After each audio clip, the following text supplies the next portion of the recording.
সেরা করদাতা সম্মাননা পুরস্কার। মাননীয় স্পিকার, করদাতাদের যথাযথ সম্মান ও স্বীকৃতি প্রদানের মাধ্যমে সামাজিকভাবে সম্মানিত করা, সকলকে কর প্রদানে উৎসাহিত করার লক্ষ্যে সেরা করদাতা পুরস্কার নীতিমালা 2026 প্রণয়নের উদ্যোগ নেওয়া হয়েছে। এই নীতিমালার ভিত্তিতে খাতভিত্তিক সর্বোচ্চ 22টি সহ মোট 67 জনকে 67 জন করদাতাকে সেরা করদাতার পুরস্কার প্রদান করা হবে।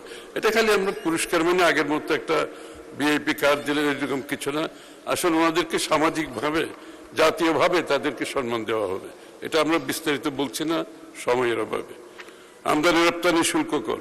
মাননীয় স্পিকার, টেকসই প্রবৃদ্ধি, বিনিয়োগ বান্ধব পরিবেশ ও কর্মসংস্থান সৃষ্টি এবং জনসাধারণের জীবনযাত্রার মান উন্নয়নে 26-27 অর্থ বছরের বাজেটে আমদানি রপ্তানি শুল্ক কর বিষয়ে প্রণীত প্রস্তাবসমূহ আমি আপনার মাধ্যমে এই মহান জাতীয় সংসদে উপস্থাপন করছি।